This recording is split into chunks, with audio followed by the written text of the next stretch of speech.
नमस्कार साथियों, आज हम बहिर्गमन कहानी का वाचन करने वाले हैं। इसके लेखक हैं ज्ञानरंजन। ज्ञानरंजन जी का नाम आते ही आपको याद आ गई होगी, एमए प्रीवियस ईयर में आपने पिता कहानी अवश्य पढ़ी होगी। पिता कहानी को जब आपने पढ़ा था तो आपने महसूस किया होगा उसकी लेखन शैली बिल्कुल अलग प्रकार की थी। ज्ञानरंजन जी की कहानियाँ अलग ही प्रकार की लेखन शैली में गुथी हुई होती हैं और यहाँ पर भी बहिर्गमन कहानी पढ़ते समय आप महसूस करेंगे कि ये बिल्कुल अलग तरीके से लिखी गई कहानी है। बहिर्गमन कहानी के शीर्षक की अगर हम बात करते हैं, बहिर्गमन शब्द का अर्थ होता है बाहर की ओर जाना। तो यहाँ किस तरह से बाहर की ओर जाने की बात की गई है। यहाँ पर मुख्य 3 पात्र हैं। एक पात्र हैं कथावाचक, दूसरे पात्र हैं मनोहर और तीसरे पात्र हैं सोमदत्त। कथावाचक अपने गांव से शहर की ओर जाते हैं, यानी कि बहिर्गमन करते हैं। और किस कारण से करते हैं? क्योंकि मजबूरियां हैं, गांव में आजीविका के साधन नहीं मिल रहे हैं और जिस कारण से वो शहर में जाते हैं। और शहर में जाकर वो गांव को भूल नहीं पाते हैं, गांव से ही जुड़े रहते हैं। अक्सर हम अपने आसपास भी हम ऐसा महसूस करते हैं। कुछ लोग होते हैं जो आजीविका कमाने के लिए शहर की तरफ जाते हैं, लेकिन बार बार उनको गांव की याद आती रहती है। अपनी जड़ों से वो जुड़े हुए होते हैं और बार बार वो अपने गांव की तरफ लौट आते हैं। या कहीं ना कहीं उनका उद्देश्य होता है कि जैसे जैसे वो कुछ पैसे कमा लेंगे तो वापस अपने गाँव में ही आ जाएंगे। दूसरे हमारे जो पात्र हैं वो मनोहर हैं। मनोहर के आसपास ये पूरी कहानी घूमती है और मनोहर के माध्यम से एक ऐसे पात्र की कल्पना यहाँ पर की गई है जो गांव से शहर की ओर जाता है और शहर जाकर वो कहीं ना कहीं गांव को पूरी तरह से भूल जाता है, बल्कि उसको एहसास होता है कि गांव कुछ भी नहीं होता। गांव की वो बुराई करता है, गांव से वो घृणा करने लगता है और कहीं ना कहीं महसूस करता है कि शहर में जाकर मैंने कितना अच्छा काम किया है, मैं कितना काबिल हूँ, गाँव में कुछ भी नहीं होता है। और अक्सर अपने आसपास इस तरह के लोग हम ज़रूर देखते हैं जो शहर जाते हैं और शहर के होकर ही रह जाते हैं, पीछे मुड़कर गांव को कभी नहीं देखते। और कभी नहीं देखना तो दूसरी बात है, बल्कि उसकी बुराई भी करते हैं, कहीं ना कहीं उसको कोसते हैं। तीसरे जो पात्र हैं सोमदत्त हैं और सोमदत्त विदेश में रहते हैं और विदेश से शहर आते हैं। तो जैसे ही मनोहर सोमदत्त को देखते हैं जो विदेश से और शहर आए हैं, यानी कि सोमदत्त का जो बहिर्गमन है वो शहर से विदेश की तरफ है, तो वो अचानक से अपने आप को छोटा महसूस करने लगते हैं। अचानक से उनके मन में इतनी खलबली मचती है कि उनको लगता है कि जो शहर है वो कुछ भी नहीं है, बल्कि शहर से जो व्यक्ति बहिर्गमन करता है विदेश की ओर वो बहुत महत्वपूर्ण हो जाता है। अब उसके जीवन का एक ही लक्ष्य रह जाता है कि उसे भी विदेश जाना है, किसी भी तरीके से विदेश जाना है। अब ये किस प्रकार का बहिर्गमन है, आइए पूरी कहानी का वाचन करते हैं और जानते हैं ज्ञानरंजन जी किस तरीके से इस कहानी को हमारे सामने प्रस्तुत करते हैं। MST 11 के पाठ्यक्रम में इसे शामिल किया गया है। आइए इस कहानी का हम वाचन करते हैं। आप कहीं जाइएगा मत, कहानी के साथ बने रहिएगा। कस्बे के अंदर सर्वथा निश्चित कुछ थोड़े से कार्यक्रम थे। इनमें कभी कोई परिवर्तन नहीं होता था। खूब आराम के साथ सुबह होती थी और उतने ही आराम से दिन का पटाक्षेप होता था। पटाक्षेप होना यानी कि दिन की समाप्ति हो जाती थी, दिन ढल जाता था। कुछ छोटी छोटी दिलचस्प बात थी और कुछ दुर्लभ लोग भी, लेकिन उनका विकास के साथ नाता नहीं रह गया था। इसलिए हमें अपना प्रदेश बीमार, सिकुड़ता हुआ और वास्तविक दुनिया से भिन्न लगने लगा था। ये वास्तविक दुनिया क्या है? इसकी कुछ बिखरी हुई अफवाहें हमारे पास बाहर से आया करती थी। अधिकांश लोग अपनी रोजमर्रा जिंदगी में सोए हुए से चुपचाप और शांत चल रहे थे। उन्हें अफवाहों से सरोकार नहीं था और न उनसे किसी प्रकार का विचलन। कस्बे में मनोहर सबसे अधिक परेशान, बेचैन और उत्पीड़ित युवक था। वह ख्वाबों में डूबा रहता। ख्वाबों ने उसे तमाम लोगों के लिए बेहद अटपटा बना दिया था। मनोहर के लहू में बेकरारी थी। कस्बा निहायत गंदा था। मक्खियों, धूल उड़ाती गाड़ियों और विश्राम करते हुए लोगों का साम्राज्य चारों तरफ फैला था। लोगों ने मृत्यु पर अपने तरीके से विजय प्राप्त कर ली थी। मनोहर लोगों से जबरदस्ती भिड़ जाता, जबकि लोग लड़ना नहीं जानते थे। वे लोग केवल दुनिया समझे हुए क्षमाशील लोग थे। वह कहता, बाहर निकलो, वहाँ एक अग्रगामी संसार है। लोग मूड हिलाकर हाँ करते और हुक्का गुड़गुड़ाने लगते। तो यहाँ पर एक छोटे से कस्बे की बात की जा रही है और कस्बे में मनोहर रहता है। मनोहर को कस्बा बिल्कुल भी पसंद नहीं है और वो यहाँ से बहिर्गमन करता है शहर की तरफ। कहानी की शुरुआत में जब हम इसकी भूमिका के बारे में बात कर रहे थे तो हमने कहा था गांव से शहर की ओर पलायन और शहर से विदेश की ओर पलायन। तो यहाँ गांव एक छोटे से कस्बे के रूप में यहाँ पर दिखाया गया है जहाँ पर मनोहर रहता है और वहाँ से वो पलायन करके शहर में जाता है। अधिक से अधिक ये होता कि उसकी भाषा को विस्मयपूर्वक सुनते थे। उसे पता भी चल गया था कि उसकी भाषा को केवल सुना जा रहा है। इतना मनोहर को बदहवास कर देने के लिए काफ़ी था। वह वातावरण को झनझनाहट से भर देता था, फिर अपने कमरे में बंद एक पराजित निद्रा में गुप्त हो जाता। परम किस्म के लोग मनोहर के साथ बुद्धिमत्ता का व्यवहार करते, यानी उसे केवल करुणाजनक तरीके से देखते रहते। अपने एकांत में मनोहर एक चतुर व्यक्ति था। वह उधेड़ बुन में रहता और उसे इंतजार के लाभ भी ज्ञात थे। उसे भरोसा था कभी न कभी यहाँ से निकलना जरूर होगा। ये दूसरी बात है कि इस निकलने में देर हो रही है। अपनी जानकारियों के मुताबिक वह जी तोड़ प्रयत्न कर रहा था और दूसरी तरफ कस्बे के हलाहल से भी सावधान था। गर्दिश भरे एक लंबे समय के बाद एक दिन वह मेरे पास अपनी गर्वीली मुद्रा लेकर पहुंचा। मेरे पास यानी कि कथावाचक के पास। उसके बताने के पूर्व ही मुझे अंदाज हो गया। उसने कहा, आज मैं पहली बार खुश हुआ हूँ। मैं जैसे बंदी गृह की यातना से रिहा होने जा रहा हूँ। वह आखिर तक रोष में था और कस्बे के प्रति नफरत में। शहर में उसे कोई वांछित काम मिला था। मनोहर के जाने की खबर से मैं अधिक खिन्न नहीं हुआ। एक अहम मान्य व्यक्ति से हमारे समाज ने निजात पा ली। उसकी गालियाँ अभी भी लोगों के स्मृति कोश में रखी हुई है। मुझे याद है, मैं भूल नहीं सका कि वह अपनी जगह को पिछड़ी और मरी हुई कहकर चला गया। तो यहाँ पर हम देख सकते हैं, जिस गांव से शहर के पलायन की बात हम कहानी की शुरुआत में कर रहे थे, तो वो यही पलायन है। मनोहर को अपना छोटा सा कस्बा बिल्कुल भी पसंद नहीं है। वो उसकी बुराई करता है, लोगों से लड़ता है और किसी न किसी तरीके से वो शहर की तरफ जाने में कामयाब हो जाता है। और यहाँ पर जो कथावाचक है वो ज़्यादा दुखी नहीं है, क्योंकि ऐसे व्यक्ति से उसको लगता है उसके कस्बे को निजात मिल गई है, कस्बे को छुटकारा मिल गया। वह एक नीली और बजती हुई बस में बैठकर गया और बाद में पीछे के कच्चे रास्तों पर धूल देर तक और दूर तक जमी रही। मैंने धूल को बहुत देर तक नहीं रहने दिया। एक आहत व्यक्ति की तरह मैंने सपाटे में धूल को ख़त्म करके अपना काम शुरू कर दिया। मैं सुस्त नहीं पड़ना चाहता था। अगर मैं बारीकी से पड़ताल करूं तो संभव है ये नतीजा निकले कि जिस दिन मनोहर गया उसी दिन मेरे अंदर भी एक विस्फोट हुआ, एक शांत विस्फोट। मैंने पाया मैं मनोहर का पीछा कर रहा हूँ। थोड़ी देर तक ये पीछा चलता रहता है, फिर गड़बड़ हो जाता है। मैं बराबर सोच रहा हूँ कि एक उबलते हुए युवा काल में इस आदमी ने अपनी यात्रा इतने भोले और असभ्य तरीके से क्यों शुरू की। यह प्रश्न मेरे अंदर लगातार टपकता रहा। ये मेरी विचित्र तबीयत है कि जिन लोगों पर मुझे शक हो जाता है उन्हें मैं छोड़ नहीं पाता। उनकी पूरी कलई मेरे लिए ज़रूरी हो जाती है। तो यहाँ पर हम देख सकते हैं कथावाचक को ये बात बिल्कुल भी अच्छी नहीं लगती है और जब से मनोहर शहर की तरफ जाता है तब से उसके मन में एक बेचैनी होती है। वो कहीं ना कहीं उसका पीछा करना चाहता है, उसके बारे में जानना चाहता है। और कहीं ना कहीं लेखक की कलाकारी हम यहाँ पर देख सकते हैं कि कथावाचक के माध्यम से उसने पूरा विवेचन और विश्लेषण कर दिया है एक महत्वपूर्ण समस्या का, बहिर्गमन की समस्या, जो आज भी हमारे समाज में कहीं ना कहीं छोटे छोटे गाँवों को, छोटे छोटे कस्बों को खाली कर रही है और उनके महत्व को कम कर रही है। जब मनोहर अपना प्रदेश छोड़कर बाहर गया, मौसम की दृष्टि से वे गजब के दिन थे। बस्ती से थोड़ा बाहर जाने पर दिखता नदियाँ खलबला रही हैं और सफ़ेद हो गई हैं। वृक्ष सींचे हुए हैं और जंगलों से भीगी हुई हवाओं की आवाज़ आ रही है। धरती हमेशा जैसी आतुर थी और लोगों की कुछ मत पूछिए। मुझे हैरानी हुई कि धधकती हुई दुनिया को इतनी आसानी से छोड़कर वह कैसे चला गया। अपनी जगह बेमिसाल होती है और आदमी टूटा हुआ पत्ता नहीं है। ये बात मनोहर अपनी पकी अवस्था के बावजूद क्यों नहीं समझ सका। मनोहर को छोड़ना छूटने की करुण जैसा नहीं लगा। छोड़ना छप्पर और पेट की मजबूरियों में उजड़ जाने जैसा भी नहीं था। वह गुमनाम लोभ से पराभूत अज्ञात दुनिया के प्रति चमत्कृत एक बेबुनियाद भागम भाग थी। हद तो यह थी कि वह अपनी जगह पर लौटकर एक बार थूकने तक को तैयार नहीं था। हद तो यह थी कि वह अपनी जगह पर लौटकर एक बार थूकने तक को तैयार नहीं था। उसकी भाषा का ये बिच्छूपन लोगों को जलाने के लिए फेंका जाता था, लेकिन लोगों को अपने चक्रव्यूह के अलावा किसी प्रकार की फुर्सत नहीं थी। मैंने अपने को डंक से बचाने की कोशिश की। मनोहर का कहना था वह जीने के लिए प्रदेशों और लोगों की तलाश करने के लिए बेकाबू हो गया है।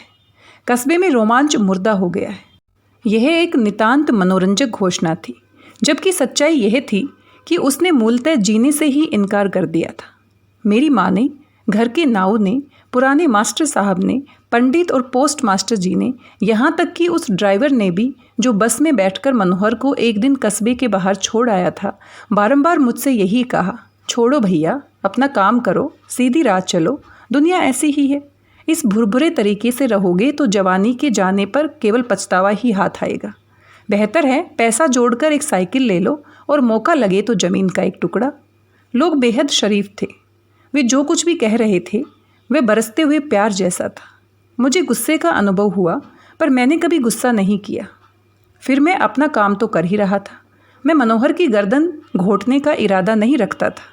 मैं उसे लंगी भी नहीं मार रहा था। मैं उससे कभी नहीं उलझा। मुझे केवल आदमी और समाज का तालमेल समझना था। मैं नौकरी की अर्जियां भेजता रहा और पढ़ता रहा। मैंने लोगों का दिल नहीं दुखाया, लेकिन अंदर अंदर मैं माना नहीं, अपने ही मार्ग पर चलता रहा। लोगों को पता नहीं था कि मेरे अंदर किस किस्म का आदमी बन रहा है। मैं विद्रोही नहीं था। मेरा मार्ग नितांत सड़ियल, भाग्य शून्य और आम था। मैंने अपने मामूली जीवन को बस केवल चौकन्नी पहरेदारी के अंदर जिलाए रखने की ही तमन्ना की थी। तो यहाँ पर हम देख सकते हैं कि कथावाचक के मन में एक टीस सी उठती है कि क्यों मनोहर इस तरह से कस्बे को कोस रहा है, क्यों वो वापस थूकने के लिए भी नहीं आना चाहता, क्यों वो इस तरह से बहिर्गमन का शिकार हो जाता है, क्यों वो इस तरह से शहर का ही होकर रह जाता है। कहीं ना कहीं उसके अंदर ये बात जानने की कोशिश है कि समाज और व्यक्ति के बीच में ये कैसा तालमेल है, ये कैसा परिवर्तन होता चला जा रहा है कि हम अपनी जड़ों से किस तरह से उखड़ते हुए चले जा रहे हैं। और कहीं ना कहीं वो शहर जाने के लिए प्रयास करने लगता है, पढ़ता है, नौकरियों के लिए अर्जियां लगाता है कि किसी ना किसी तरीके से वो मनोहर के पास पहुंच जाए और उसकी मनोदशा और शहर की स्थिति को समझ पाए कि लोग ऐसा क्यों करते हैं। हमारे कस्बे के साधारण लोग भयानक रूप से जूझने के बाद भी मधुर थे। माताएं अपनी 10वीं संतान की भी इस ताब के साथ प्यार करती थी कि लगता उनका पहला बच्चा है। इन प्यारे और भोंदू लोगों को ये नहीं पता था कि अभिनेता का चक्कर जान लेना अनुसंधान की तरह एक आश्चर्यजनक और आह्लादपूर्ण कृत्य है।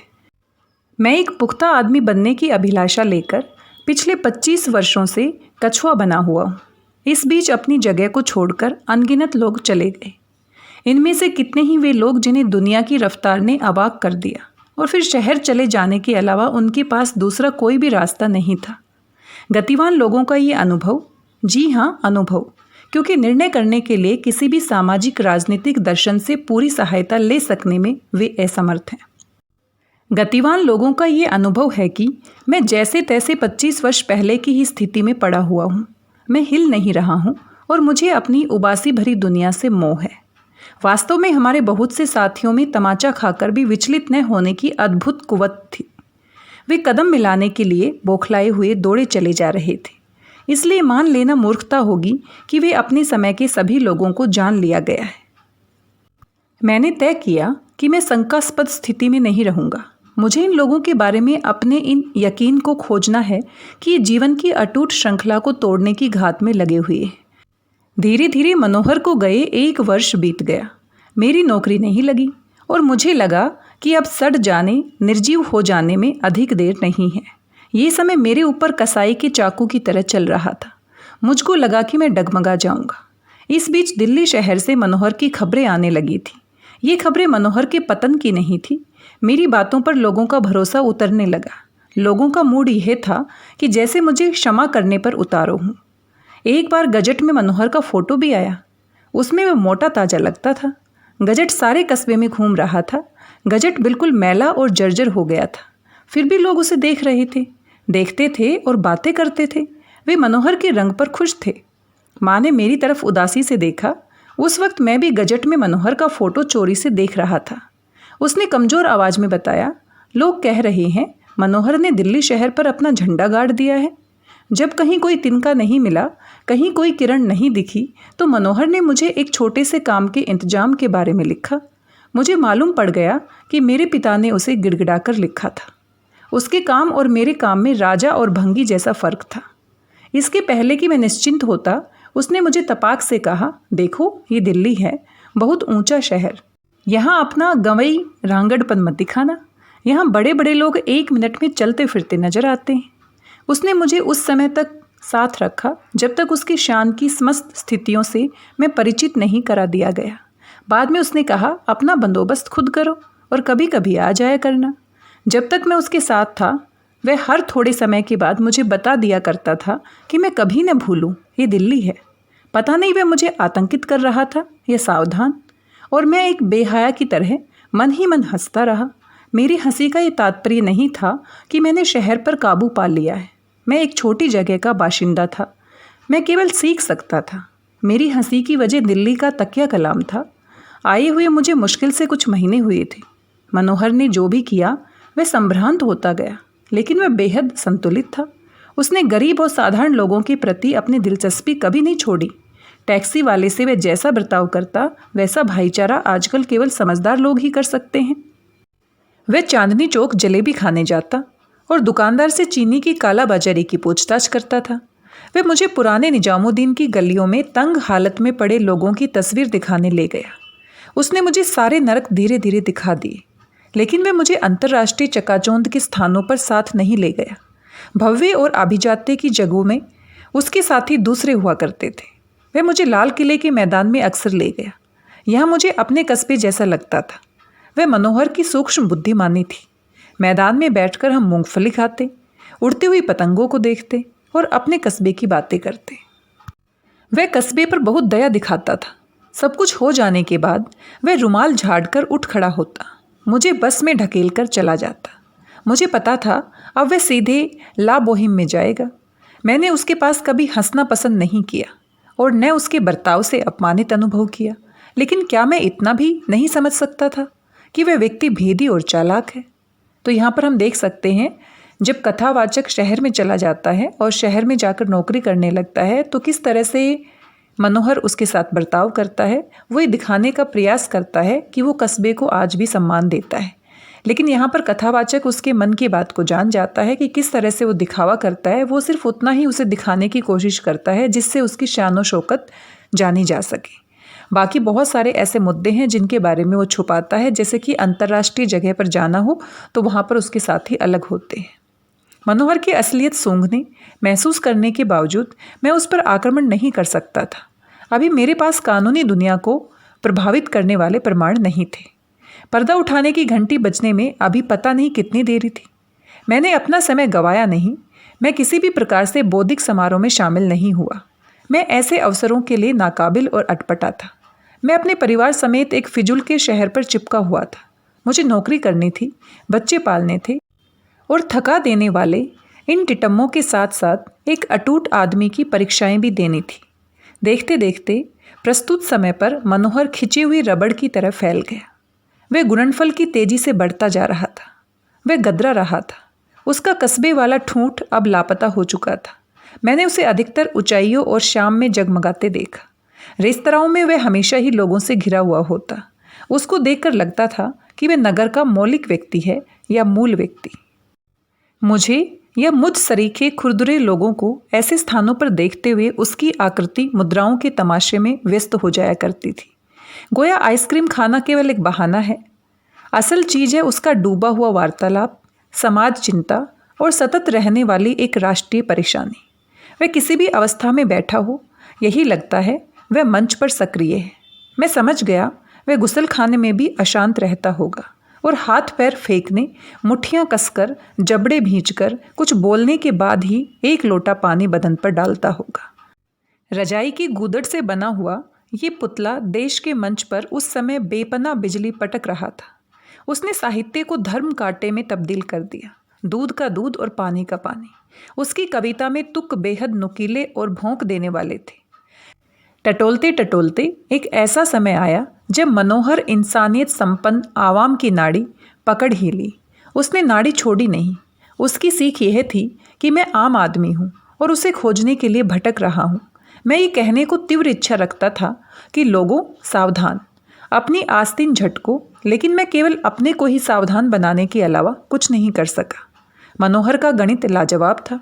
उसको डर भी कुछ नहीं था, क्योंकि उसके आगे पीछे एक अच्छा खासा अहो अहो दल था। ये सभी लोग अपनी छाती पर हाय मानवता का दर्द और मुंह में लोकतंत्र की चूसनी लिए हुए थे। उन्होंने मनोहर को इस ऊंचाई तक पहुंचा दिया जहां जिंदगी बेरा की तरह उसके कटोरे में शोरबा परोस रही थी। मैं कुछ नहीं कर सकता था। लोग मेरी चटनी बना देते। मुझे यकीन था कि सुबह होने के पूर्व ही ये व्यक्ति गठरी बांधकर चल चुकेगा, लेकिन सच्चाई का रत्ती भर भी सामाजिक लाभ मैं नहीं उठा सका। मनोहर ने बुद्धि का योग साध रखा था। मेरी किस्म के शक्तिशाली लोग भी उसे रंगे हाथ नहीं पकड़ना चाहते थे। जब शहर की जानकारी मुझ पर काफ़ी खुल गई तब पता चला यहाँ का क्या मामला बेहद संगीन है। लगता था होश उड़ जाएगा। यहाँ बला के सुंदर बटन और उसकी तिलिस्मी चाल ढाल से भरे स्थान थे। शीशे पर तैल आकृतियों जैसी बिछलती रोशनी थी और थी बिगाड़ने वाली नशीली महक। चित्रकार रंगीन कीचड़ की दुर्घटनाओं में थप थप कर रहे थे। कूकते कवियों, पोथा लिखाड़ों, स्निग्ध अखबार नवीसों और शीर्ष बुद्धिजीवियों का भी एक झुंड था। इन सब के पास अपनी अपनी जगह थी। ये सब लोग स्वतंत्र थे और इन्होंने लड़ाई झगड़े को साफ कर दिया था। कदम कदम पर ऐसा संगीत प्रसारित होता मिलता कि आश्चर्य होता था। आसपास पौधे कैसे जीवित हैं और खिड़कियों की कांच क्यों नहीं चटक गए हैं। मैंने ऐसी अमीरी कभी नहीं देखी थी, न उसकी अफवाह ही सुनी थी। एक मज़ेदार बात पर वहाँ मैंने ये भी गौर किया था कि श्रेष्ठियों की नौजवान संतानें अपने ही घर में सेंध लगा रही है। इस बात से मैं खुश भी हुआ, यद्यपि ये खुशी अस्वस्थ और जहरीली थी। इन श्रेष्ठी पुत्रों ने माया का हैरतअंगेज खेल किया हुआ था। इन्हें कोई रोक नहीं सकता था। ये आत्महत्या पर उतारू हो चुके थे। इस प्रकार नगर पर वन मानुषों ने कब्जा कर रखा था। गनीमत महज इतनी थी कि भौगोलिक दृष्टिकोण से ये शहर के एक थोड़े और अलग हिस्से पर ही काबिज थे। बकाया पूरा इलाका गरीबों और मेहनत कशों का था। मैं शहर के गुलजारों से कई बार फंसते फंसते वापस हुआ। मुझे फूंक फूंक कर चलना पड़ता था। अनगिनत बार इस कठोर अनुशासन की वजह से दिल मलाल में डूबा और चेहरे पर भुखमरी छा गई। लेकिन फिसलन के ऐसे खराब वक्त में दिमाग ने एक खास किस्म से मुस्कुराकर शहर के गुलजारों का चिट्ठा खोल दिया। दिमाग के अलावा जो दूसरी बड़ी बात थी वह थी रकम का टोटा। इस टोटे ने दिमाग से कहीं ज़्यादा शक्तिशाली कवच का काम किया। तो यहाँ पर कथावाचक हमें बताने का प्रयास कर रहे हैं कि मेरे सामने भी शहर का जो रंग है वो इतनी बुरी तरह से मेरे ऊपर हावी होने के लिए तैयार था, लेकिन इतने मुश्किल वक्त में और पैसे की कमी की हालत में भी मैंने अपने अनुशासन को नहीं बिगाड़ा। मैंने अपने मन को कमज़ोर नहीं होने दिया। मैं शहर के मानसल सैलाब में गुड़प हो गया होता या पूंजी चमत्कार के बारे में चिर गया होता तो मुझे लगता मेरा चेहरा काला है। हर हालत में मेरी आंखों पर धुंध होती और कुछ समय बाद पेट पर तोंद। 25-30 साल का नौजवान इस देश में अगर फूले हुए पेट का रोगी हो तो आपको उस पर शक करने का पूरा हक है। मनोहर पर मुझे इसलिए शक है, मेरी पत्नी मुझे कई बार टोक चुकी है, आखिर तुम मनोहर से इतनी खार क्यों खाते हो। हजारों लोग लकदक की तरफ भाग रहे हैं, पर उसी बेचारे के पीछे पड़े रहने की बात मुझे तो समझ नहीं आती। मैं अपना अलग ही बड़बड़ाता रहता हूँ। इसने अपनी गरीबी छोड़ दी, अपने घर को लात मार दी, फिर भी मैं गुमसुम और उदास हुआ। मुझे पता नहीं क्यों उम्मीद थी कि मनोहर अपने दिमाग का सदुपयोग करेगा, लेकिन वह सीधा मुनाफे की तरफ चला गया। उसने जो जो अपनी गृहस्थी सजानी शुरू की वह तिकड़मी होता गया और उसकी अभूतपूर्व आक्रामकता की गर्दन टूटती गई। उसकी आवाज़ जब मुरमुरे के थैले की तरह बजने लगी तब उसने पैंतरा बदला। मनोहर ने पैंतरा बदला। इस सब कुछ चलते समाज में वह पैंतरा अंधेरे बिस्तर पर शरीर की खामोश करवट जैसा नामालूम था। मनोहर स्थूल होता जा रहा था, गोल मटोल और थुलथुल। यद्यपि और मनोहर पुकारना बड़ा अटपटा लगता था, फिर भी उसके नाम का बैंड बजता जा रहा था। इस बीच सौभाग्य से मनोहर मंडली ने अपने समय के लिए सर्वाधिक छटे हुए बुद्धिजीवी का आगमन हुआ। वह दुनिया घूमा हुआ एक कमसिन नौजवान था, लेकिन लोकतंत्र के श्वान ने उसे ऐसा काटा कि उसकी कमसिनी चक्कर में आ गई। जब वह भूखने लगा, लोगों को आश्चर्य हुआ कि 35 वर्ष तक चिकना रहने के बाद कोई भी व्यक्ति एकाएक कैसे भूखने लगा। क्या कमसिनी उसका अभ्यास थी? अगर हाँ, तो इस व्यक्ति की आश्चर्यजनक उपलब्धि है। इस व्यक्ति का नाम था सोमदत्त। मनोहर की तुलना में सोमदत्त काफ़ी दुबला था। वह कोमल कबूतर जैसा नीली आंखों वाला कलाकार लगता था। मेरा अनुमान था बाहर से नितांत भिन्न लगने वाले ये दोनों व्यक्ति अंदर से एक ही प्रकार के मनुष्य या गिद्ध हैं। इनकी ऊपरी भिन्नता इतनी अधिक थी कि जैसे टेबल की एक तरफ गंजी खोपड़ी रखी और दूसरी तरफ केस सजा मस्तक। यहाँ पर कहानी में तीसरे पात्र का प्रवेश होता है, सोमदत्त, जो कि विदेश से होकर आया है, और यहाँ पर किस तरीके से इन दोनों को एक ही मानसिकता वाला दिखाया है कथावाचक हमारे सामने इसी बात के बारे में बता रहे हैं कि देखने में ये दोनों बिल्कुल भिन्न लगते हैं, लेकिन अंदर से दोनों की जो मानसिकता है एक जैसी है, बहिर्गमन वाली मानसिकता है।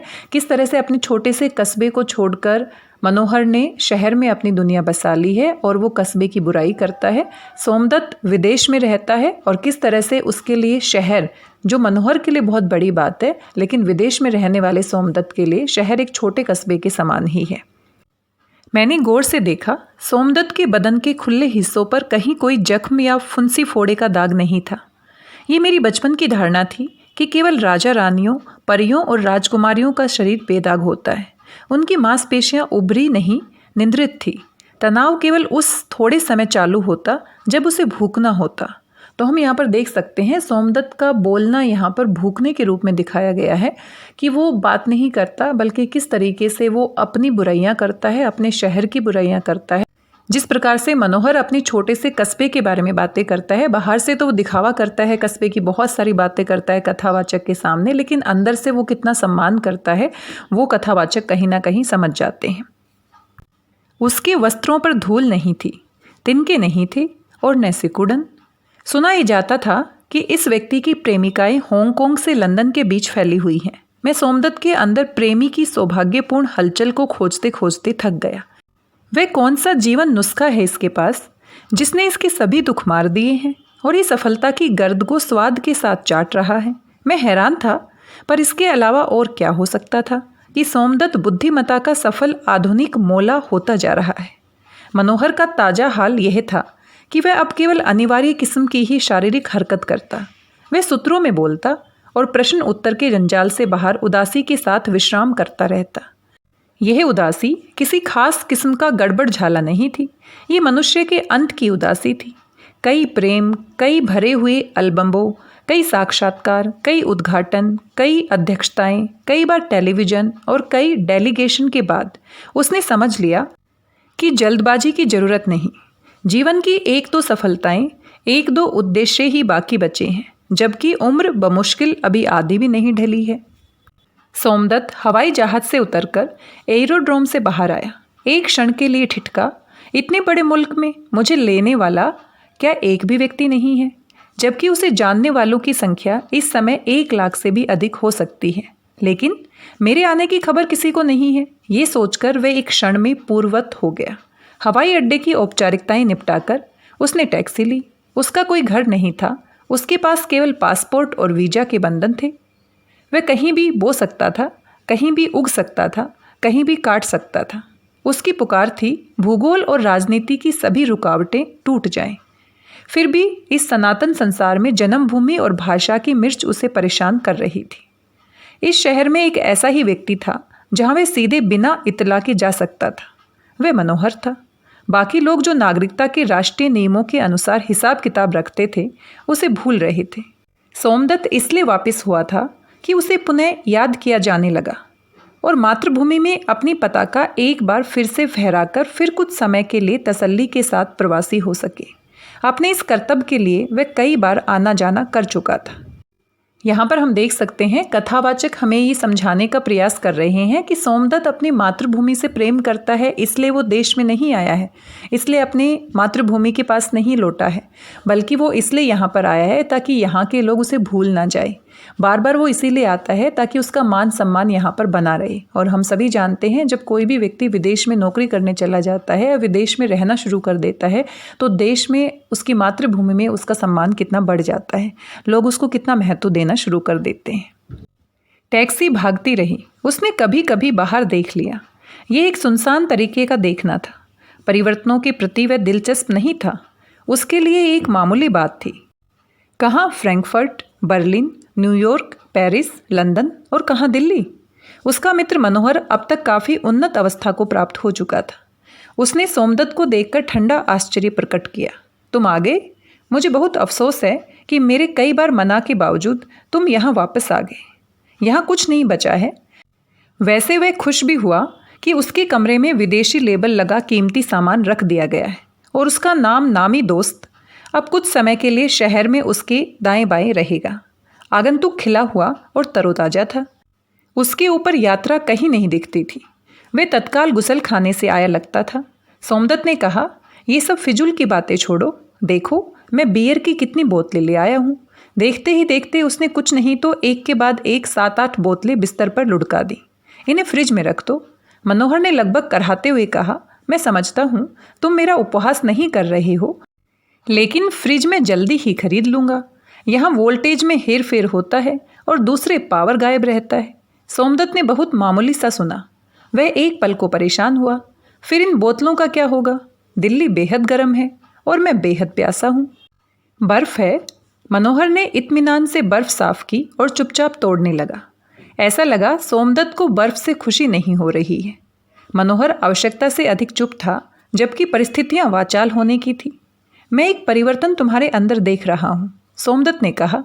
तुमने बोलना काफ़ी कम कर दिया है। तुम्हारे देश में ये चुप्पी अधिकतर स्त्री द्वारा उत्पन्न निकम्मेपन की निशानी है, इसलिए तुम्हें सावधान रहना चाहिए और गलत वारदातों में नहीं पड़ना चाहिए। नहीं, मैं आजकल चुप रहना पसंद करता हूँ। इस देश में पुरुष और स्त्री की आवाज़ें अलग अलग हैं। पुरुष की आवाज़ अश्लील हो गई है। बर्फ़ अब तक टुकड़ों में तैयार हो चुकी थी। तुम्हें ये अनुभव यूरोप में नहीं मिलेगा। वहाँ बराबरी है, इसलिए स्त्री की मूर्खता और भार उसकी अपनी जिम्मेदारी है। मैं समझता हूँ वहाँ रमणीक स्थानों की बहुतायतता, खाने पीने की असंख्य सहज रूप से उपलब्ध वस्तुओं, मनोरंजन के विविध साधनों, अथाह धन और सुलभ शरीर के कारण स्त्री का ठेंगा ज़्यादा काम नहीं करता होगा। ये वाक्य मनोहर ने किसी तकलीफ में नहीं, वरन बियर के घूंट, सिगरेट के धुएं और काजू के टुकड़े के भीतरी स्वाद में खोकर कहा। लेकिन तभी उसने तनाव महसूस किया। तनाव से अधिक ये खास प्रकार की किक थी। इस किक से मस्तिष्क उछलता हुआ काम करता है। यहाँ इस तरह आकर तुम क्या समझ सकते हो? तुमने कभी समझने का प्रयत्न भी नहीं किया। तुमने अपनी महत्वपूर्ण उम्र मुल्कों में बिताई है। तुम्हारे लिए अब बहुत मुश्किल है। यहाँ ठीक खाना नहीं मिलता, भूखे को सम्मान नहीं मिलता, रहने का मकान नहीं है और शोभा और समय के लिए स्त्री नहीं मिलती। कलाकारों की हालत थकी वेश्या या टूटे पहलवान जैसी हो गई है। शादी तो यहाँ पर पटक कर करनी पड़ेगी। तुम जानते हो, तुम्हारे 6 वर्ष के प्रवास में हमारी पीढ़ी का एक भी नौजवान नहीं बचा। मनोहर ने एक तगड़ा घूंट लिया और टेढ़े तरीके से कहा, इस देश में रहकर दिखाओ तो समझे। तुम जू में रह सकते हो, लेकिन इस देश में नहीं। इस टेढ़ेपन पर सोमदत्त मुस्कुराया। वह पीरी मूंगा था। वह भव्य तरीके से खुश हुआ। मुस्कुराहट का तात्पर्य बारीकी से बाहर आया। मैं क्यों फंसूं? तुम सब मेरे सयानेपन पर सर पटक पटक कर जाओगे। तुम लोग पहले से ही मर रहे हो। मुझे कुत्ते ने तो नहीं काटा है जो यहाँ सड़ता रहूं। मुझे तो कभी कभी आना है और बंदोबस्त करके चले जाना है। यहाँ पर हम देख सकते हैं जैसे ही मनोहर को पता चलता है कि सोमदत्त विदेश से आया है और किस तरीके से वो उसके सामने शहर की बुराई करना शुरू कर देता है। टम्बलर का बाकी बियर सोमदत्त ने गट उस श्रृंखल तरीके से ख़त्म कर ली। यद्यपि उसका तरीका ये नहीं था, वह बियर को चूम चूम कर पीता था। 6 वर्ष बाद मनोहर और सोमदत्त की मुलाकात का ये पहला टुकड़ा था। दूसरी बार सोमदत्त की उपस्थिति में मनोहर से मेरी मुलाकात एक शानदार लेकिन तन्हा आयोजन में हुई। मुझे जीवन में पहली बार शहर के सर्वाधिक भद्र स्थान में अवसर मिला। किन्हीं अंशों में ये मेरा ठसेलपन भी था। वहाँ मैं मूर्तिवत एक चित्र विचित्र जीवन और उसकी भाषा का दर्शन बना बैठा रहा। मैं थोड़ा सा पीने और सोमदत्त के संस्मरण सुनने के अलावा और कुछ नहीं कर सका। शायद बोल भी नहीं सका। मैं वहाँ मनुष्य नहीं रह गया था। इस देश की कुत्ती जनता का एक नुमाइंदा था। आहार कक्ष में जहाँ हम बैठे थे, कीमती क्षमादान और मूर्तियाँ थीं। मखमली कालीन, सुनहली मेज, स्फटिक की राखदानियाँ और भ्रमण करता हुआ आहिस्ता संगीत था। वे बैठकर बातचीत शुरू कर चुके थे। जल्दी ही वे सुथरे हुए घाघपने पर उतर आए। मुझे लगा बौद्धिक तिकड़म का सीसो हो रहा है, लेकिन वहाँ के माहौल में इतनी तरावट और कल्पना थी कि किसी भी व्यक्ति को सीसो का पता ही नहीं लग सकता था। कटे हुए शीशों के शानदार सफ़ेद टम्बलर और ठंडी तरबतर बोतलों की सुनहली बियर उनके सामने राहत की संजीवनी की तरह एक हाथ के फासले पर झिलमिला रही थी। ये वह नशा है जो पिछड़े हुए दकियानूसी और साजिशपूर्ण अर्थव्यवस्था वाले भुरभुरे हिंदुस्तान में उनकी रक्षा कर रहा था।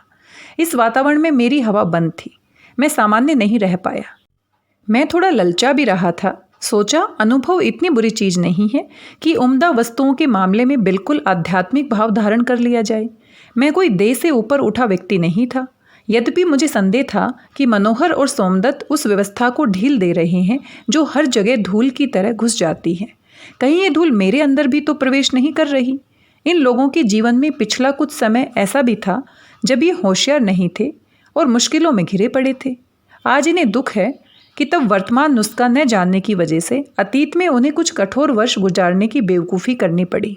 जो जो समय बीतने लगा, हॉल में रोशनियां कम की जाने लगी। वहाँ बुझा हुआ भूरा और मंद प्रकाश था। वह ऐसी अवस्था थी कि बाहर का मौसम, समय और प्रकृति लोगों को नामालूम रहे और लोग खो जाएं। मुझे खुद कमज़ोर रोशनी पसंद आई क्योंकि मैं बाहरी और एक हद तक अजनबी था। इस समय मनोहर एक मोटे सिगार की तरह कभी कभी सुलगता मालूम पड़ रहा था। सोमदत्त दुबला और चोचक पुतले की तरह शरीफ बैठा था। उनमें प्रथम कोटि का रुमानी सुनसान था, किसी निर्जन में लगे लैंप पोस्ट की तरह जिसके शीर्ष पर कांच मढ़ा हो और जहां प्रकाश को महज सुंदर बनाकर बेकार कर दिया गया हो। उसका चेहरा समय के चोरपन से सर्वथा मुक्त था। वे दोनों आमने सामने थे। विदेश से लौटा सोमदत्त अपनी जगह पर हिलडुल नहीं रहा था, सिवाय बीच बीच में टम्बलर उठाने के, उसे पीकर रख देने के। बातचीत के वक्त भी वह स्थिर दिखता था। ये उसकी स्वस्थ और मोक्ष अवस्था की निशानी थी। मनोहर काफ़ी शारीरिक हरकतें कर रहा था जो उस सीमित से स्थान पर संभव थी। मुमकिन है अपने को ठोस और आधुनिक जताने में सफल न हो पाने की वजह से वह बेकाबू होने लगा हो। सोमदत्त प्रवास से लौटा हुआ नौजवान था। उसकी जेब में दूसरों को तड़पा देने वाला बल्कि कुचल देने वाला विश्व बाजार था। उसे पता था शिल्प के ऊपर कैसे सवारी की जाती है। वह अपने दोस्त के लिए एक संवाद बोलता और बियर में गुम हो जाता था। 10-15 मिनट बाद दूसरा संवाद बोलता और बियर में गुम हो जाता। बियर के प्रति वह अत्यंत कोमलता और अजीजी का बर्ताव कर रहा था। दरअसल ये एक बहुत आसान सी समझ थी कि वह अपने मित्र को इस तरीके से रेत रहा है। फिर वह ऐसा मनुष्य है जिसकी इस दुनिया में अभी तक कोई कक्षा या श्रेणी निर्धारित नहीं हुई है। जब लगता अकड़ कुछ ज़्यादा ही झलक रही है, तब सोमदत्त एक छोटा मोटा संस्मरण जड़ देता था। मुझे लगा सोमदत्त अब पूरी तरह से उस उच्च बौद्धिक हालात पर पहुंच गया है जहां से उसे वापस बुलाया नहीं जा सकता। मुझे उकताहट होने लगी। मैं जितना समय पी सकता था वह पूरा हो चुका था। मैं अब उलट देता। बियर ब्लैडर पर आ गई थी। फिर मैं ये जानने को भी बेकरार हो गया कि इस कक्षा के बाहर क्या हो रहा है। बहुत समय एक ही प्रकार की प्रक्रिया में बीत गया। मैं अपनी मानसिक शांति के लिए किसी भी नए चेहरे को देखना चाहता था। मैं इस मामूली सी बात के लिए तड़प गया। हारकर मैंने वेटर की तरफ ध्यान दिया, लेकिन तभी सोमदत्त ने एक निजी बयान शुरू किया। ये लंदन का वाकया है। वह रात जला देने वाली ठंड के चंगुल में छटपटा रही थी। लंदन को इस कदर निर्जन मैंने पहले कभी नहीं देखा था। मैं एक 34 वर्ष की तीखी महिला मॉडल को लेकर कमरे पर आया। मैंने उसके बहुत से फालतू स्केच किए और अंततः उसके मध्य भाग के कुछ सफल स्केच के अलावा मैं कुछ भी नहीं कर सका। वे चीज़ें जितनी पास और सुलभ लगती है, उनसे वे कहीं बहुत दूर और दुष्कर होती हैं। मेरी बहुत मनौती के बावजूद उस महिला ने मुझे झटक दिया और गलती हुई देर रात में भी लौट जाना पसंद किया, क्योंकि उसे रास्ते में अपने बच्चे का साथ करना था। स्केच करने के तुरंत बाद मेरे अंदर एक हिंदुस्तानी अफसोस उत्पन्न हुआ है। मैं अपने अंदर की इस कील को पूरी तरह कैसे ठोक सकता था। मैंने उस पर 10 पाउंड खर्च किए थे। लेकिन मनोहर, तुम विश्वास करो, लंदन में ये मेरा अंतिम अफसोस था। उस महत्वपूर्ण रात को मैंने एक अलौकिक रोशनी अपने अंदर कौंधती हुई महसूस की। इतना कहकर सोमदत्त खामोश हो गया। शायद वह लौट गया था। उसकी चुप्पी से उसे लगा वर्णन समाप्त हो गया। उसने दोनों के टम्बलर फिर से भरे, फिर मेरी तरफ मुखातिब हुआ। उसने संभवतः मुझे समझने की जरूरत नहीं समझी।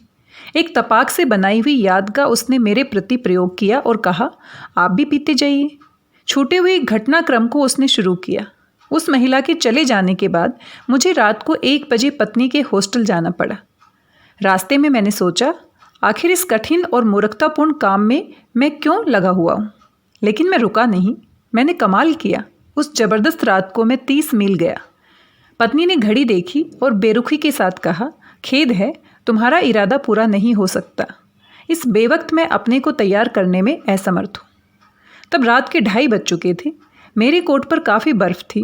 वह मुझे बैठने को नहीं कह सकती थी, क्योंकि वैसा करने से उसका कमरा ठंडा और गंदा हो जाता। कुछ सोचकर उसने कहा, अच्छा 1 मिनट, और वह भीतर गई। तब तक के लिए दरवाज़ा बंद हो गया। जब वह खुला, पत्नी एक पुर्जा लेकर सामने थी। इसमें रूबी का पता है। वैसे तुम उसके पास पहले भी जा चुके हो। अगर तुम्हें तुरंत टैक्सी मिल सके तो 20 मिनट में पहुंच सकते हो। वह तुम्हें थका देगी और कृतज्ञ करेगी, लेकिन साथ में रस या ब्रांडी जरूर रखो। उफ, ये ठंड। Good night. और द्वार बंद हो गया। मैंने इस पार से श्रीमती जी को धन्यवाद दिया। वह शायद ही सुन गया हो। फिर मुड़कर पुर्जे को तेज बर्फीली हवा के हवाले कर दिया। धीरे धीरे मुझे एक खुशी महसूस हुई। मैं रात भर रास्तों पर चलता रहा और सोचता रहा। ठंड के लिए मेरी जेबों में काफ़ी शराब थी। मुझे केवल एक ही शब्द समझ में आया, आज़ादी। दिस इज फ्रीडम, एक दुर्लभ आज़ादी।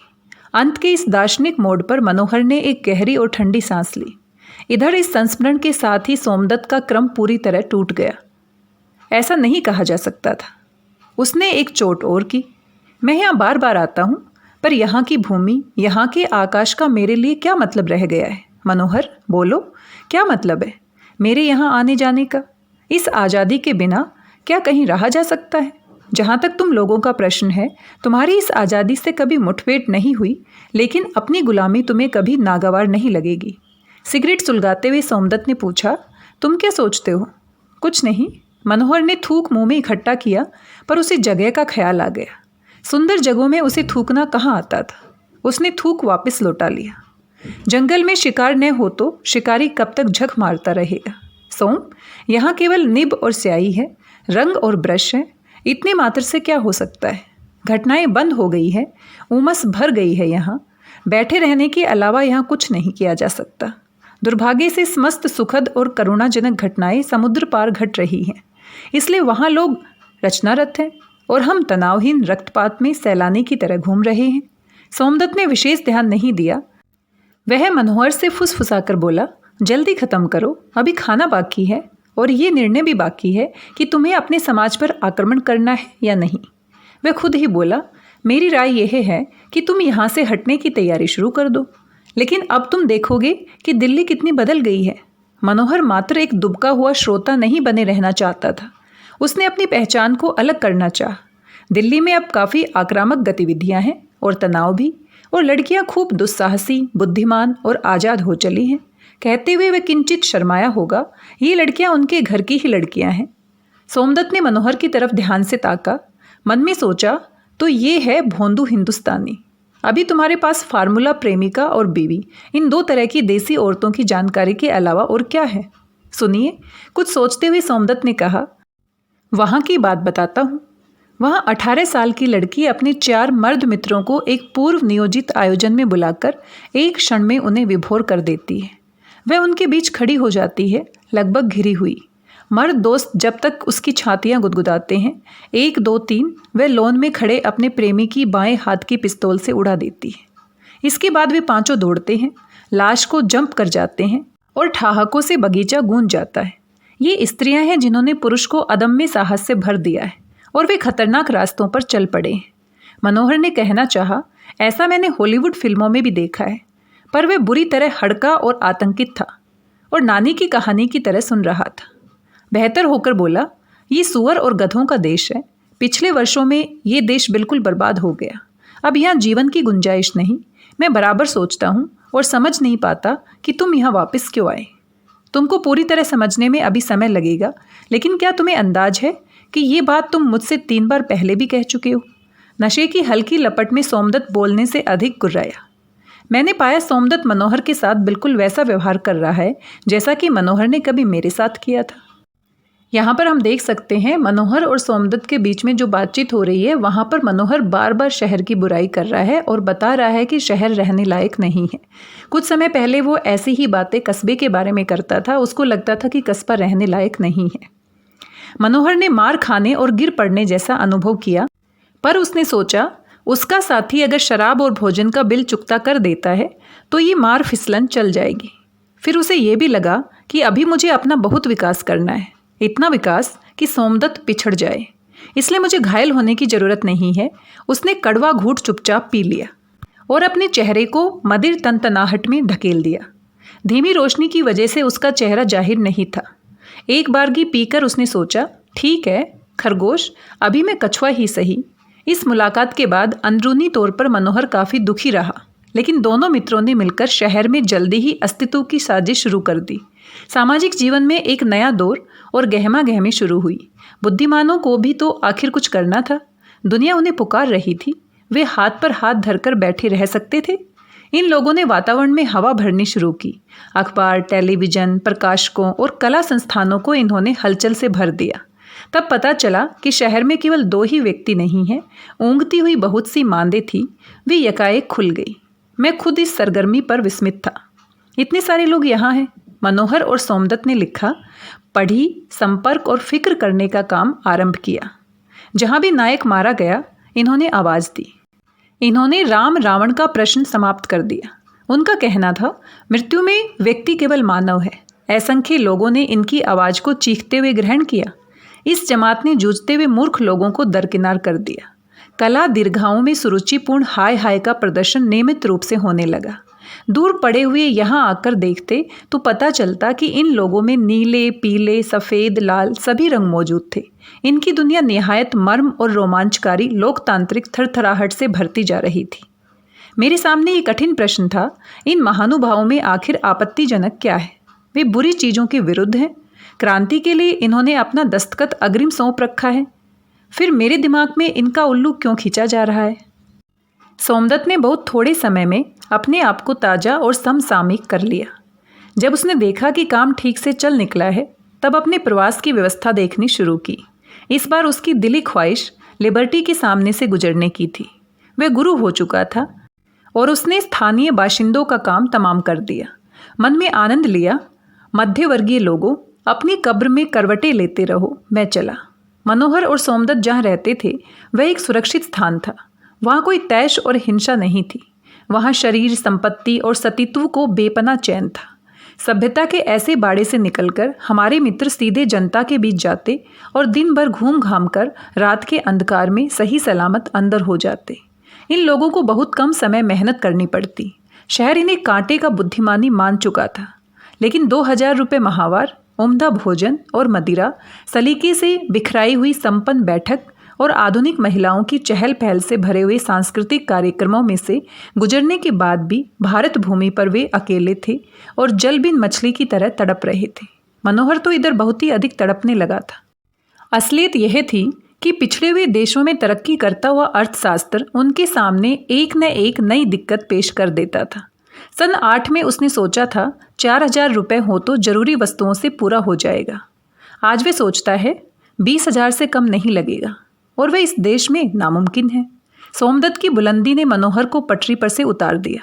वह ऊपर से व्यस्त और चालू था। रात को जब वह घर लौटता, सोफे पर घंटों सुस्त पड़ा रहता। वह सोमदत्त का काटा हुआ था। उसका बदन दुखता और वह लेटे लेटे बड़बड़ाया करता। उसे खौफ था और घबराहट। किसी दिन सोमदत्त बोइंग पर बैठकर चला जाएगा। फिर क्या होगा? वही भीड़ भरी तन्हाई वाली दुनिया। बहुत सी इच्छाओं के साथ खुदकुशी की भी इच्छा होती। उफ, यहाँ कितना दम घोटू वातावरण है। वह उठकर लाचार नज़रों से अपने कमरे उर्फ मौत के कुएं को देखता रहता। वही शताब्दियों पुराना सन्नाटा, वही पजामे के नाड़े जैसे बेसहारा झूलते लोग। नहीं नहीं, मुझे नरक में नहीं सड़ना चाहिए। कविता यहाँ नहीं है, कविताएं वहाँ हैं। यहाँ कविता कुकर्म है।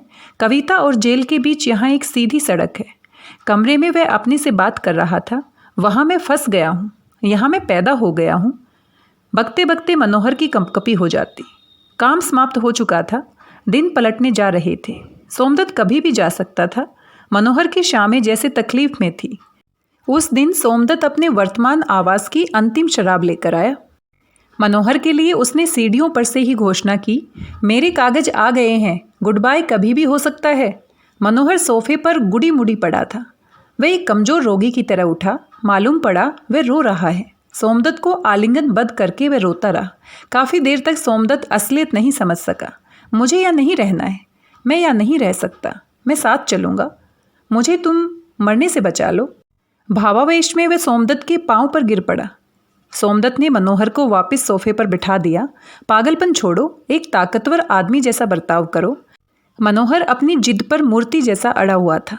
ये बहुत आसान है मित्र, सोमदत्त संजीदगी से बोला, लेकिन तुम्हें इसके लिए बहुत सी तैयारियां करनी होगी। सबसे पहले तुम्हें अपनी प्रेमिका से मुक्ति लेनी होगी।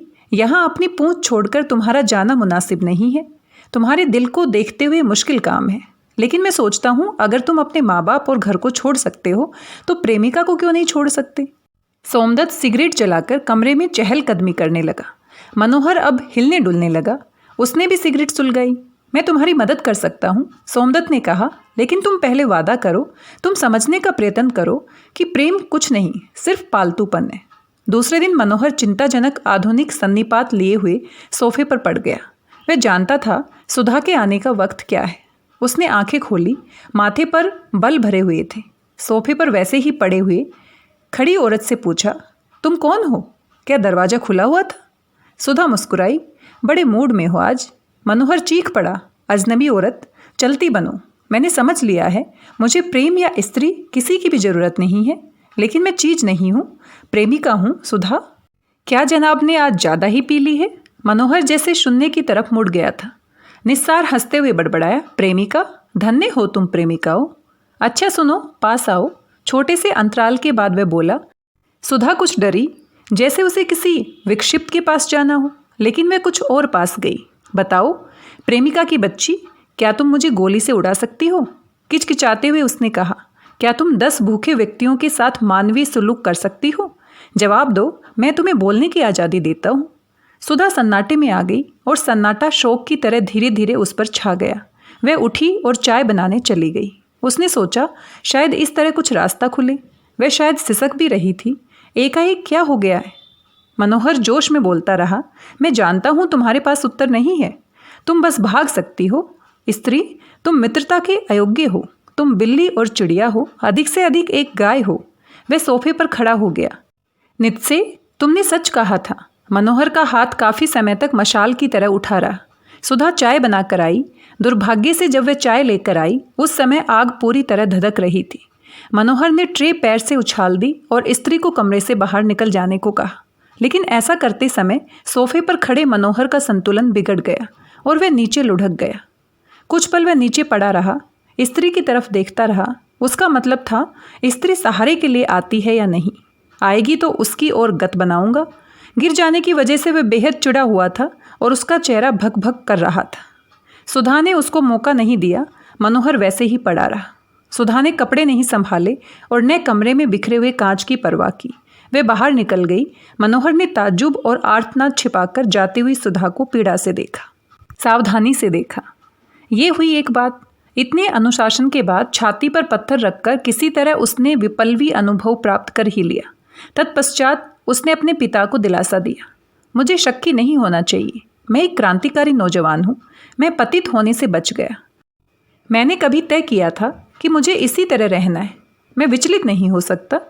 उसके कमरे से उतरकर सुधा जब नीचे सोमदत्त के कमरे में पहुंची तो शहर के दक्षिणी हिस्से में पेड़ शोर के साथ हिल रहे थे। शहरों में कमरे के अंदर के मौसम का अंदाजा नहीं लगाया जा सकता। शाम से ही रात की फिजा छाने लगी थी। बादल खूब गरजे। सुधा मोटी नहीं थी, पतली थी, पतवार की तरह। जब वह नीचे पहुंची सोमदत्त कुछ लिख रहा था। सुधा ने उसे जाकर सब बताया।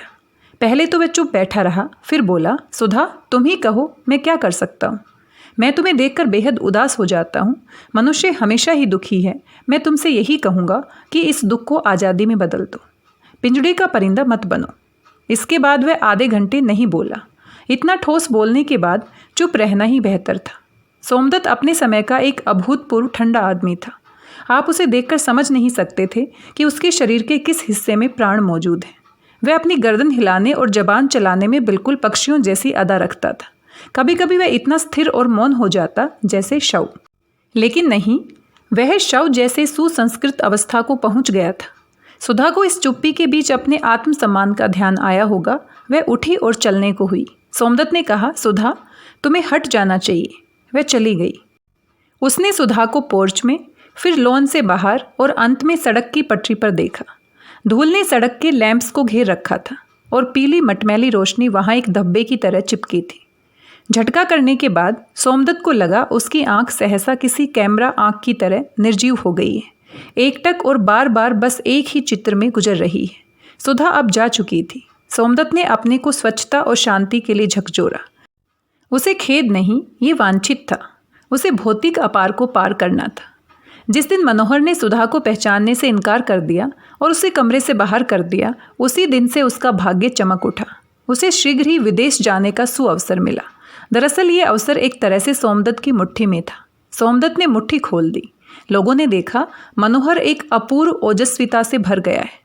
वह अब सोफे पर पड़ा नहीं रहता था, वह सार्वजनिक हो गया था। वह 2-2, 3-3 लोगों के समूह को संबोधित करने लगा। वह क्रुद्ध होकर उन्हें समाज के लिए ललकार रहा था। उसमें एक आज़ाद जानवर की घुर्राती हुई ताकत आ गई थी। उसने बड़े उत्साह से तैयारी की। अगर मगर करने वालों को उसने झाड़ दिया। यहाँ रहना अपने को किल करता है। यह जीवन में कविता नहीं है, बस शोर, गर्द, भीड़, घरेलू औरतें और शक्की मर्द। पासपोर्ट में लगी मनोहर की फ़ोटो काफ़ी अच्छी आई थी। नहीं तो इन दिनों उसका चेहरा गुथे हुए आटे का लोंदा था। उसने अपनी वजनी पतलून और कमीजें लोगों को बांट दी। उसने मेहतर को एक कमीज दी और बताया कि वह जा रहा है। टेलीफोन मिस्त्री आया तो उसे एक पतलून दी। उसने कहा ये मुश्किल से 1-2 बार पहनी हुई है, तकरीबन नई है, और बताया कि वह जा रहा है। उसने कई टेलीफोन किए, बहुत से पत्र लिखे और अखबार वालों से मुलाकात की। उन्हें अपनी फ़ोटो की प्रतियां वितरित की। कुछ दिन उसे लगातार दावतें खानी पड़ी। इसके बाद वह दिल्ली से उसी तरह बम्बई रवाना हो गया जिस तरह 10 वर्ष पहले वह अपने घर से इस शहर में आया था। उसने मुझसे पूछा, क्यों बम्बई तक चलोगे? शायद अब मैं वापस न लौटूं। मैं समुद्री मार्ग से जाऊंगा। ये उसकी कृपा थी। मुझे लगा कहीं यही तो उसका तहे दिल नहीं है। मैंने भावुकता का दबाव महसूस किया, यद्यपि भाव काफ़ी गड़बड़ थे। मुझे उसके साथ कस्बे का निर्दोष बचपन याद आया। मुझे जाना चाहिए था। मेरी पत्नी ने मुझे कुछ दबाए हुए रुपए निकाल कर दिए और कहा, तुम जरूर जाओ और जलो नहीं, समझे? कुछ मुलाकाती लोग तट पर आए थे, परंतु मैं अकेला था। मैं अपेक्षाकृत एक अलग और छिपी हुई जगह पर अंतिम दृश्य देखने के लिए खिसक गया। मनोहर ने मेरे पास आकर मुझसे हाथ मिलाया। उसका शरीर बहुत धीरे धीरे दबोचे हुए आंसुओं की तरह हिल रहा था, लेकिन अपनी विकास यात्रा के लिए वह कड़ाई के साथ जहाज पर चढ़ा। उसके मित्र सोमदत्त ने अब तक कई साथी बना लिए थे। वह हाथ मिला रहा था, मुस्कुरा रहा था और मार्ग के लिए शराब की बोतलें पक्की कर रहा था। तेज हवाएं जहाज के आर पार होने लगी। जल का ज्वार पेंदी से लड़ रहा था। यंत्र ने उसे धीरे धीरे दूर तक बढ़ा दिया। मनोहर नया था। वह अधिक आसक्ति के साथ डेक पर खड़ा था। थोड़ी देर बाद डेक और तट पर बेनाक्यूलर्स की कतारें छा गई। मनोहर के पास बेनाक्यूलर नहीं था, मेरे पास भी नहीं था। यद्यपि इस समय मेरी सामाजिक चेतना और मेरी कठोरताएं मेरे पास नहीं थी, फिर भी मैंने सोचा सूअर और कुत्तों का देश मनोहर को अब धुंधला लग रहा होगा। मैं अपनी निजी और बुद्धि विहीन हालत में घिरा हुआ एक नौजवान आदमी के इस अंत का समारोह नहीं मना सकता था। मुझे लगा मनोहर शायद मुझे रुमाल दिखा रहा है। मैंने भी रुमाल हिलाया। थोड़ी देर बाद हमारे हाथ थक गए। और इन्हीं पंक्तियों के साथ ये कहानी यहीं पर समाप्त हो जाती है। आपने देखा कहानी की शैली बिल्कुल अलग थी और कितनी गहरी कहानी आप इसे कह सकते हैं, कितने गहरे अर्थों को लिए हुए ये कहानी है। शुरू में जब हम इसे पढ़ते हैं तो थोड़ा सा समझने में दिक्कत होती है, लेकिन जब हम इसमें पूरी तरह से उतर जाते हैं, इसको महसूस करने की कोशिश करते हैं, तो हमारे ही जीवन से जुड़ी हुई ये कहानी हमें लगती है। आज हम देख सकते हैं किस तरह से गाँव से शहर की ओर पलायन हो रहा है, शहरों से विदेश की ओर पलायन हो रहा है। पलायन किसी भी कारण से क्यों न रहा हो, लेकिन किस तरह से हम गाँवों को, किस तरह से हम शहरों को जब बहिर्गमन की ओर जाते हैं, बाहर निकल जाते हैं, तो उनको भूल जाते हैं, साथ में उनको कोसते हैं। मनोहर इसका जीता जागता उदाहरण इस कहानी में देख सकते हैं। किस तरह से वो अपने कस्बे को इज्जत नहीं दे सकता, अपने अस्तित्व को स्वीकार नहीं कर सकता, अपनी संस्कृति को स्वीकार नहीं कर सकता, और शहर में रहते हुए जब उसको सब कुछ एहसास होता है कि शहर ही सब कुछ है, और जैसे ही उसका मित्र सोमदत्त विदेश से आता है तो उसको लगता है कि शहर भी अब उसके लिए कस्बे की तरह हो गया है, उसका कोई महत्व नहीं बच गया है, उसके लिए शहर में सांस लेना दूभर हो गया है, और किस तरह वो कुड़ता रहता। और जब ये निश्चित हो जाता है कि वो सोमदत्त के साथ विदेश जा रहा है तो कितना ऊर्जावान महसूस करता है, कितनी वो बैठ के करता है, कितने भाषण देता है, कितने लोगों से मिलता है। एकदम से वो बदल जाता है। उसको लगता है कि विदेश में जाकर ही उसे सुकून मिलने वाला है। तो ये कितनी बड़ी समस्या है कि हम जहाँ से जुड़े हुए हैं, जहाँ पर हम पैदा होते हैं और जिस परिवार के साथ हम रहते हैं, जिस परिवेश के साथ हम जुड़े हुए होते हैं, उसको बड़े होने के बाद जब छोड़ते हैं तो छोड़ना किसी भी मजबूरी की वजह से क्यों ना हो, लेकिन उसको सम्मान नहीं देना, अपने अस्तित्व पर ही सवाल उठा देना, अपने परिवार को, अपने आसपास के लोगों को ही कोसना, उनको पिछड़ा हुआ बताना कहाँ तक सही है। आप इस कहानी के विषय में क्या सोचते हैं? अपने विचार हमारे साथ अवश्य साझा कीजिए। वीडियो बहुत लंबा हो गया है, आज के लिए बस इतना ही। मिलते हैं किसी नई जानकारी के साथ किसी नए वीडियो में। तब तक स्वस्थ रहिए, व्यस्त रहिए, मस्त रहिए और खुश होकर कुछ ना कुछ पढ़ते रहिए। धन्यवाद, बहुत बहुत धन्यवाद।